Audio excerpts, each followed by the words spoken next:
اور میں تمہیں ایک بات بتاؤں جو تمہاری ضرورت کی ہے، رمضان میں وقت ملتا ہے کل لیا کیجیے۔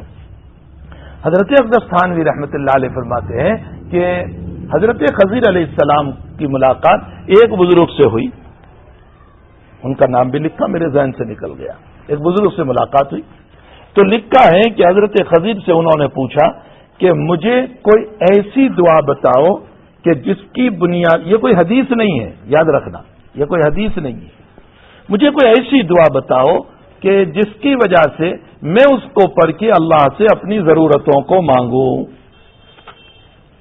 تو حضرت خضر علیہ السلام نے فرمایا کہ تم 2 رکعت صلاۃ الحاجت پڑھو، 2 رکعت پڑھو، نیت صلاۃ الحاجت کی۔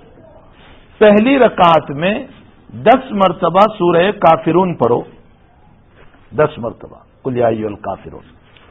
دوسری رکعت میں 11 مرتبہ قل ھو اللہ شریف پڑھو، ہو گئی 2 رکعتیں۔ سلام پھیرو اور سلام پھیرنے کے بعد سجدے میں جاؤ، اور سجدے میں جانے کے بعد سب سے پہلے درود شریف پڑھو، اور درود شریف پڑھنے کے بعد چوتھا کلمہ پڑھو، لا الہ الا اللہ وحدہ لا شریک لہ لہ الملک ولہ الحمد یحیی ویمیت بیدک الخیر وہو علی کل شیء قدیر۔ یہ کلمہ پڑھو، یعنی اللہ کی توحید کرو۔ 2 کام ہو گئے، درود شریف اور کلمہ توحید، یہ 2 چیز۔ اس کے بعد تیسری دعا پڑھو، ربنا آتنا فی الدنیا حسنہ وفی الآخرۃ حسنہ، اے اللہ مجھے دنیا کی ساری بھلائیاں بھی عطا فرما اور مجھے آخرت کی ساری بھلائیاں بھی عطا فرما۔ یہ 3 کام کرو، اس کے بعد اپنی جو حاجت ہو وہ اللہ تعالیٰ سے مانگو۔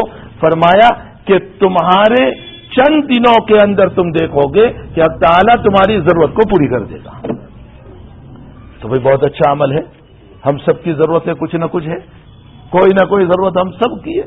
ہمیں چاہیے کہ ہم اللہ تعالیٰ کے سامنے مانگنے والے، گر گرانے والے، رونے والے، اس سے طلب کرنے والے بنے۔ وہ اللہ ہماری راتوں میں بھی سنتا ہے، دن میں بھی سنتا ہے، وہ خلوتوں میں بھی سنتا ہے، جلوتوں میں بھی سنتا ہے۔ تو ہم اس رب کو منانے کی کوشش کریں، خوب منائیں، خوب روئیں اس کے سامنے، انشاءاللہ تعالیٰ وہ ہم سے راضی ہو جائے گا۔